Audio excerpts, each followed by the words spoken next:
தற்போது நாங்கள் ஐரோப்பாவில் வாழ்ந்து கொண்டிருக்கிற ஒரு மக்கள் கூட்டம். இங்கு மூன்றாவது உலக யுத்தம் வந்துடுமோ என்ற ஒரு மிகப்பெரிய அவலமான சூழல் இன்று இங்கே நிலவிக் கொண்டிருக்கிறது. யுத்தத்தின் கோரங்களை ஒரு சினிமாவாக பார்த்துட்டு வந்து இன்னொரு பெரும் யுத்தத்துக்குள்ள நாங்கள் சில்லுண்டு போயிடுவோமோ என்ற அவலத்தை நினைவு கொள்ள வைக்கிறது.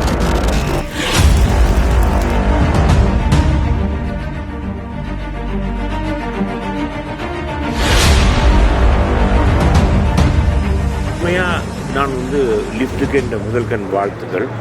இந்த படத்தை பற்றி கணக்கு விமர்சனங்கள் எனக்கு வந்தது. சரி, ஓகே, இன்றைக்கி நான் ஒரு பிஸியான பொழுதுல இந்த படம் கட்டாயம் வரணும்னு சொல்லி பார்த்தேன். என்று சொன்னால் சில பிம்பங்கள் உண்மையோடு பார்க்குறேன். படம் சரியான உண்மையானதான் இருக்குது. இதில் எனக்கு படத்தில் என்ன பிழையான கருத்து என்னால் தெரியல. படம் 100 பேர் பார்க்குற படம் இல்லை. இது நாங்கள் கொண்டாடப்பட வேண்டிய படம்.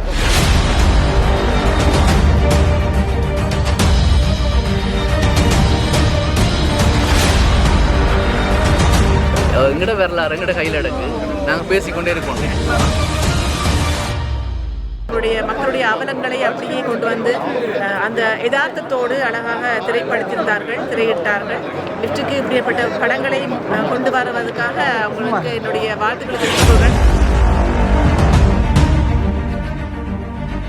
இன்று நாங்கள் பார்த்த இந்த வெந்து தணிந்தது காடு என்ற உண்மையில் இந்த திரைப்படம் எங்களோட அன்றைய கால வாழ்க்கை முறையை எடுத்து காட்டியிருக்கிறது. இப்படி தமிழ் மக்கள் இந்த போர் சூழலில் எவ்வாறு வாழ்ந்தார்கள், அந்த பதங்குழி வாழ்க்கை முறை, விமான குண்டு வீச்சுகளின் மத்தியிலையும் எவ்வாறு வாழ்ந்தார்கள் என்ற அந்த வாழ்க்கை முறையை ஒரு திரைச்சித்திரமாக எடுத்து காட்டியிருக்கிறார்கள்.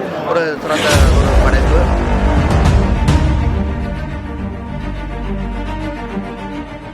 அனைத்து கலைஞர்களும் பாத்திரமாகவே மாறிவிட்டார்கள்.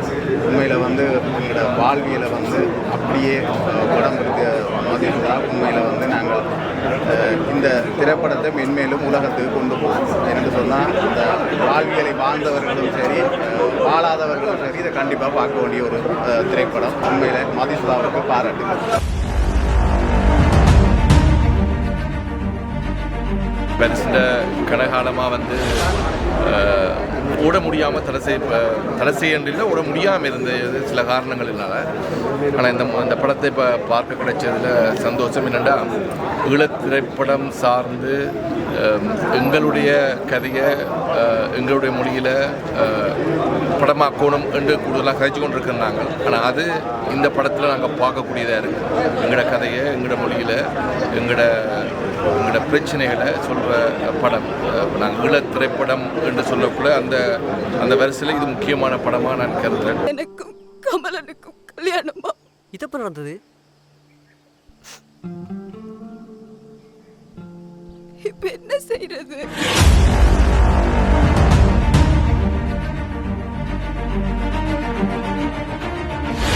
நல்ல படம், சூப்பர். இந்த படமே இன்னும் கூட விட்டுச்சான்னு தெரியல. இவ்வளோ 2 வருஷத்துக்கு மேலே தெரியல. அந்த படத்தில் ஒரு சூப்பர் சோனிக் இல்லை, ஒரு கிபிர் இல்லை. ஆனால் படம் ஃபுல்லாக அது இருந்துச்சு. எங்களோட கதைகள் ஒவ்வொன்றையும் இப்படி வெளியே கொண்டு வந்தோம்னா அது பெரிய உலக சினிமா தான். அது எங்களுக்கு அந்த கதையெல்லாம் தேட தேவையில்லை. ஒவ்வொரு மனதிலையும் கதை இருக்குது. அது சொல்கிற விதம் மட்டும் மதிச்சுதா சொல்லியிருக்காங்க. அதோட இப்படி ஒரு படத்தை எடுத்துகிட்டு மதிச்சுதா ஏன் பாருங்கன்னு சொல்லி உள்ள கொண்டு தெரிஞ்சாங்க தெரியாது. அதெல்லாம் நாங்கள் தேடி பார்க்க வேண்டிய படம். இந்த படைப்பை நாங்கள் ஒரு திரையினூடாக திரைப்படமாக நாங்கள் பார்க்குறதுக்கு பாரிஸ் திரையங்களை நிறுத்துகிறோம். இந்த படத்தை லிஃப்ட்டுகளில் தமிழர் திரைப்பட சங்கம் எடுத்து வெளியீடு செய்கிறது. அது உண்மைக்கும் அவைக்கு பாராட்டும் வாழ்த்துக்கள். ஏன்னா இந்த படம் நான் எல்லாருக்கும் சொல்கிற மாதிரி இன்னும் ஏன் வெளிவராமல் இருக்கிறது நானும் யோசிச்சு கொண்டிருக்கிறேன். அதற்கு விட இன்றைக்கு தெரிஞ்சு. ஆனால் உண்மைக்கு எங்களுடைய ஒரு வாழ்வியல் വലിய ஒரு தந்த படம். நாங்கள் இதை கட்டாயம் பார்க்கணும். மற்றது ஒரு இயக்குனர் எங்கேயாவது ஒரு தவறு செய்திருந்தால் அவர் ஒரு மனிதர். எங்கேயாவது சிறிய தவறு வந்திருந்தால் இந்த மக்கள் பார்வைக்கு விட்டு அதை அவர் திருத்தம் செய்து கொள்வார். இதில் எனக்கு தெரிந்து ஒரு எந்த பிள்ளையும் நாங்கள் செய்ததாக தெரியவில்லை. அருமையான ஒரு படைப்பு. இவருக்கு நாங்கள் ஆதரவு கொடுக்கணும். அவர் இன்னும் மேலும் மேலும் அந்த படைப்புகளை எடுக்கணும். அதில் ஒரு வசனம் ஒன்று இருக்குது. இந்த சண்டையை இதோட முடிச்சிடுவான். நாங்களா தொடங்கினாங்க. அந்த ஒரு யுத்தத்தை வந்து நாங்கள் தொடக்கல, அது தொடக்கப்பட்டதை நாங்கள் செய்தோம். அதை தான் நான் சொல்ல வரேன். அது ஒரு நல்ல ஒரு விடயம் தானே. மற்றது அந்த மக்கள் படுற வேதனை அந்த படத்தோட பார்க்கும்பொழுது நாங்கள் பழைய கட்டத்துக்கு நாங்கள் போயிட்டோம். நாங்கள் சிறு வயதில் இருந்து இவ்வளோ கஷ்டப்பட்டோம், இப்படி பங்கருக்குள் இருந்தோம். இந்த குண்டு வந்து பொம்மர் அடிக்கும்போது உப்பார் அடிக்கும்போது எப்படி நிலத்தில் விழுந்து படுத்திருக்கோம்னா நாங்கள் செய்த ஒரு விடயம். அதை நாங்கள் இன்றைக்கு திரும்ப இவ்வளோ வருடங்கள் கழித்து திரையில் பார்க்கும் பொழுது நாங்களே அந்த இடத்துல இருந்த மாதிரி ஒரு உணர்வு நெஞ்செல்லாம் ஒரு படபடப்பாக இருந்துச்சு. அந்த பதட்டம் இன்னும் போகலைன்னு நினைக்கிறேன்.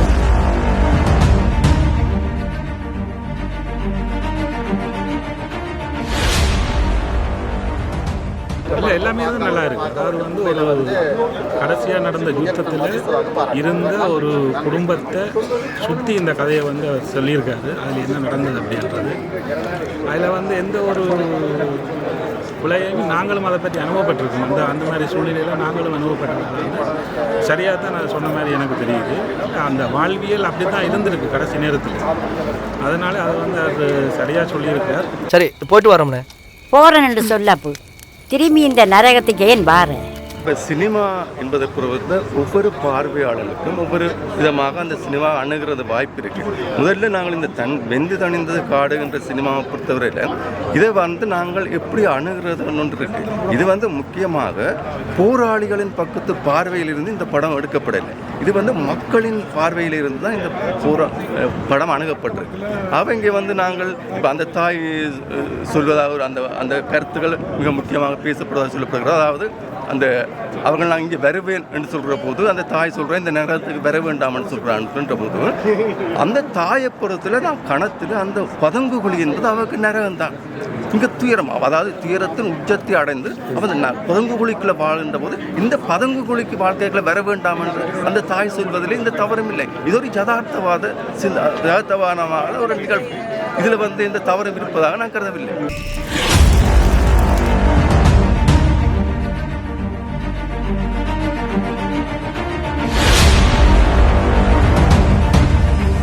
எப்படி சொல்கிறோம்னு சொன்னால் மெயினானது வந்து சவுண்டு டிசைனிங்.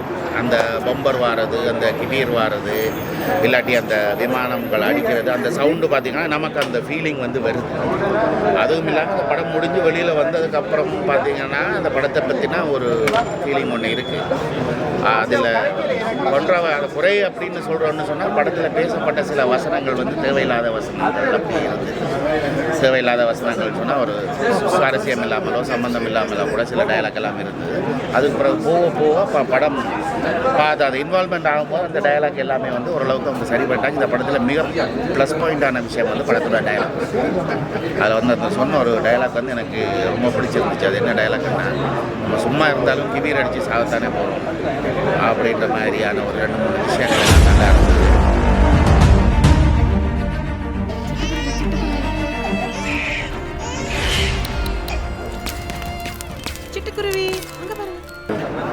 இந்த படத்தில் வந்த கடைசி வசனம் மிகுந்த கவனத்துக்குரியது. மக்கள் அழிவை சொல்லுகிற இந்த யுத்தம் மனித குலத்துக்கு தேவையற்றது. சிறந்த மனிதர்களாக வாழும் புதிய தலைமுறையை உருவாக்க வேண்டிய கடமை உலகத்தில் வாழும் அனைவருக்கும் உண்டு என்பதை ஆணித்தரமாக சொல்லியிருக்கிறார்.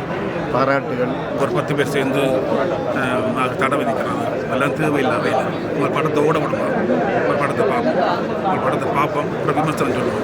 விமர்சனம் பண்ணுற படத்தை தடை செய்கிறது இல்லை, படத்தை உங்களை ஓட விடணும், உங்களை எல்லோரும் பார்க்கட்டும். ஆப்பிள தமிழ்ச்சி பிள்ளையாக எடுத்துட்டாருன்னா அடுத்த முறை படத்தை படத்தை ஓட விடுங்க, படத்தில் கருத்தை சொல்லட்டுவாங்க. அந்த பங்கருக்குள்ளே வச்சே இல்லாட்டி ஒரு இடத்தை வச்சே கதையை எவ்வளோ சுவாரஸ்யமாக நடத்தலாமான்னு சொன்னால் நிச்சயமாக வந்து மதிசுதாவுக்கு வந்து அது ஒரு வெற்றி தான். இப்படி ஒரு சின்ன கதையை இந்தளவு தூரம் ப்ரெசென்ட் பண்ணுறதுக்குரிய கெப்பாசிட்டி ஆளுக்கு இருக்குன்றது நிஜமாகவே பெரிய விஷயந்தான். அந்த படம் முடிஞ்சதுக்கு பிறகு கூட கண்டிப்பாக ஒரு சின்ன ஃபீலிங், அதாவது அந்த தாக்கம் கண்டிப்பாக இருக்குது. படம் தொடங்கி பெரும்பாலும் ஒரு 75% கண்ணில் என்னை அறியாமல் உணர்ச்சி பக்கமான நீர் தன்பு பண்ணுறது நான் உணர்ந்து கொண்டு நான் வாழ்ந்த வாழ்க்கையில் அதை பிரதிபலிக்கிறது வந்து இந்த படத்தை தயாரித்த மதிசுதாவுக்கு மனமார்ந்த வாழ்த்துக்கள். அந்த பாத்திரங்களை நடத்தி எல்லாரும் பாரதியமாக வந்து வாழ்ந்திருக்கிறார் கதைக்குள்ளே. அதேமாரி மற்ற நடித்த சக நடிகர்களும் வந்து அதை மெருகூட்டிருக்கிறோம். வந்திருக்குது. எனவே இது ஒரு கொண்டாடப்பட வேண்டிய சிறந்த ஈழத்தமிழர் திரைப்படம். படத்தை பொறுத்த மட்டில் குறை சொல்வதற்கென்று எதுவும் இல்லை, யதார்த்தமாக கொடுக்கப்பட்டிருக்கின்றது.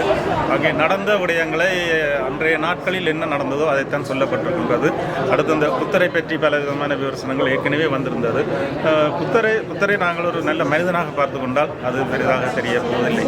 புத்தருடைய வழியில் வந்தவர்கள் தங்களுடைய அரசியல் லாபங்களுக்காக எம்மை கொண்டு கொண்டிருக்கின்றார்கள். ஆனால் புத்தர் யாரையுமே கொல்ல சொல்லி அகிம்சை வழியில் அவர் நல்ல போதனையைத்தான் போதித்திருக்கின்றார். நல்ல மனிதனாக நாங்கள் பார்க்கின்ற நல்ல மனிதன், கடவுளாகும்.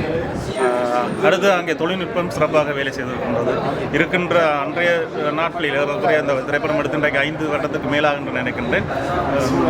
அந்த வளத்தை வைத்து அழகாக தொழில்நுட்பம், ஒலியமைப்பு எல்லாமே தரமாக செய்திருக்கின்றார். அந்த வகையில் வாழ்த்துக்கள். முடிவாக்கள் தப்பிச்ச மக்கள் நிறைய இருக்கிறாங்க. அவங்களுடைய பதிவுகள் கூட ஐநா மன்றங்களில் இருக்குது. எங்களுக்கு தெரியும் எங்களுக்கு என்ன நடந்ததுன்னு. ஆனால் வேறு மற்ற இன மக்களுக்கு கொண்டு போய் சேர்க்க வேண்டும். அதே சமயம் இந்த திரைப்பட குழுவுக்கு வாழ்த்துக்கள் தெரிவித்துக்கொள்கிறேன். பார்வதி அம்மாவோட குரலில் வந்து அந்த பாட்டு மிக முறுக்கமாக இருந்தது. அந்த பாட்டை வந்து இன்னும் பிரபலப்படுத்த வேண்டும், அதை வெளியே கொண்டு போய் சேர்க்க வேண்டும்.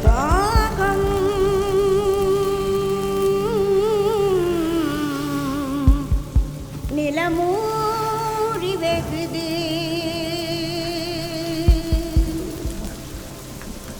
காயம்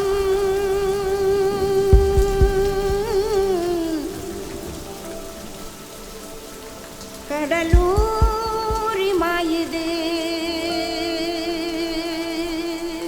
இனி வர்ற அந்த திரைப்படம் சார்ந்து இயங்குகிறவங்கள் இப்படியான எங்களுடைய கதைகளை எங்களுடைய மொழிகளில் இப்படி சொல்ல வேண்டும் என்று நான் நினைக்கிறேன். இவ்வாறான திரைப்படங்களை தொடர்ந்து இந்த ஈழத்தமிழ் திரைப்பட சங்கத்தினர் வெளியில் கொண்டு வர வேண்டும் என்று நான் இந்த இடத்துல நான் உங்களுக்கு வேண்டுகோள் விடுத்தேன். உண்மைக்கு இப்படியான ஒரு படைப்பை வந்து மக்களாகிய நாங்கள் எல்லோரும் இப்படியான படைப்பாளிகளுக்கு ஆதரவு கொடுத்து அதை முன்னேற்றம் பண்ணுறது என்பதாக கேட்கிறோம். ஈழத்தமிழ் திரைப்பட சங்கத்துக்கு இந்த புதிய நிர்வாகம் இந்த திரைப்படத்தை பார்த்ததன் அடிப்படையில் இது மிக முக்கியமான ஈழத்தமிழ் திரைப்பட சங்கத்தின் நோக்கம் என்ன, எங்களுக்கான தனித்துவமான ஒரு சினிமாவை உருவாகும். அது இந்த படத்தில் 90% இருக்குது. எங்களோட அந்த ஒரு படமாக்கப்பட்ட விதமாக இருக்குது. அந்த பேச்சு அந்த கேரக்டர் கதாபாத்திர உருவாக்க ஒரு இப்போ ஈரானிய சினிமாவுக்கு ஒரு அடையாளம் இருக்குது, இத்தாலி சினிமாவோட அடையாளம் இருக்குது. இப்போ நாங்கள் இப்படியான படங்கள் செய்ய அது எங்களுக்கான ஒரு அடையாளமாக மாறும். தொடர்ச்சியாக இப்படியான படங்கள் நாங்கள் செய்திருக்கோம், அது எங்களுக்கான ஒரு அடையாளமாக காலப்போக்கு சார். அப்போ அதுக்கு பொருந்தி போகிற ஒரு படத்தை இது அரசியல் ரீதியாகவும் வேறு எந்த முரண்பாடாக தார மாதிரி எங்களுக்கு தெரியுது.